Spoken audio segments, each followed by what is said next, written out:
శ్రీకృష్ణ జన్మాష్టమి పండుగను శ్రావణ మాసం కృష్ణపక్ష అష్టమి రోజున దేశవ్యాప్తంగా ఎంతో వైభవంగా భక్తులు జరుపుకుంటారు. పురాణ గ్రంథాలలో ఆ తులసీమాతను శ్రీకృష్ణుడికి ఇష్టమైనదిగా భావించాలి. తులసీ దళాలు లేకుండా దేవునికి నైవేద్యం సమర్పించడం అసంపూర్ణంగా పరిగణించబడింది.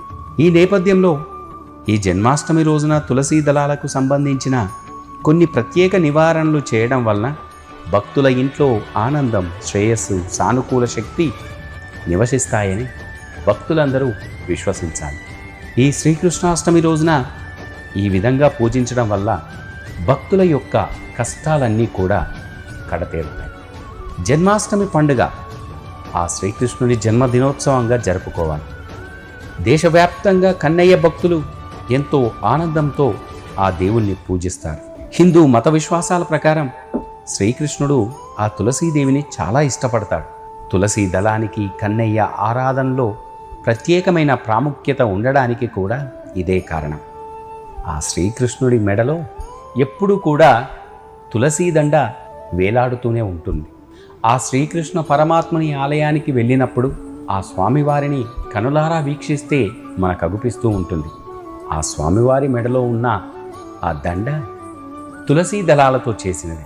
తులసి లేనిదే శ్రీకృష్ణుడు లేడు.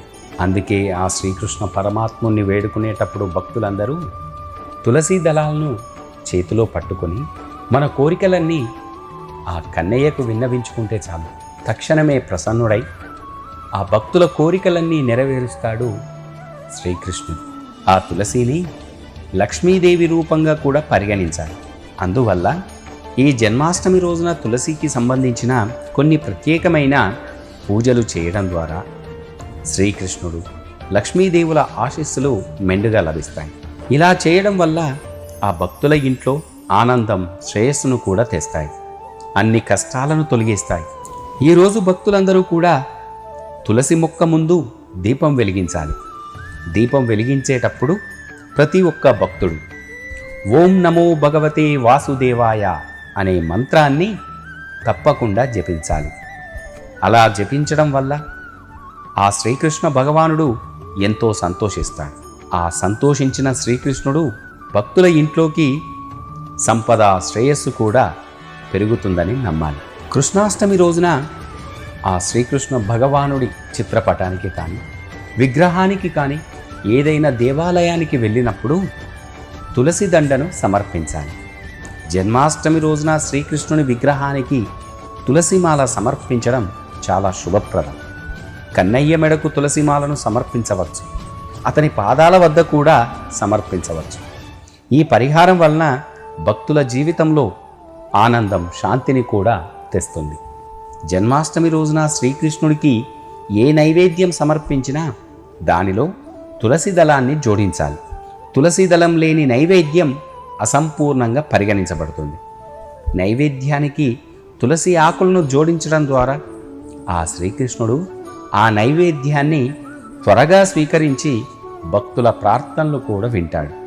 అందుకే భక్తులందరూ తీయటి పదార్థాలను ఆ కన్నయ్యకు సమర్పించే ముందు తులసి ఆకులను, ఆ దళాలను నైవేద్యం పైన ఉంచి ఓం నమో భగవతే వాసుదేవాయ అంటూ ఆ చిన్ని కృష్ణుడికి, ఆ పరమాత్ముడికి ఆ నైవేద్యాన్ని భక్తితో సమర్పించడం వల్ల భక్తుల యొక్క కోరికలన్నీ కూడా తప్పకుండా నెరవేరుతాయి. ఇంట్లో ఉన్న తులసి మొక్క పాడైపోతే కనుక ఈరోజు కొత్త తులసి మొక్కను తీసుకురావడం అత్యంత శుభప్రదంగా భావించాలి. ఈ మొక్కను ఇంటి ప్రాంగణంలో లేదా ఈశాన్య దిశలో నాటడం ఎంతో శుభదాయకం. ఆ ఈశాన్య దిశలో నాటిన తులసిని లక్ష్మీదేవి స్వరూపంగా భావిస్తూ పూజించడం వల్ల సకల శుభాలు కలుగుతాయి. జన్మాష్టమి రోజున పూజ చేసేటప్పుడు తులసి మొక్క దగ్గర శంఖాన్ని ఉంచుకోవడం చాలా ఫలవంతమైనది కూడా. శంఖం, తులసి రెండు కూడా విష్ణువుకు చాలా ప్రియమైనవి.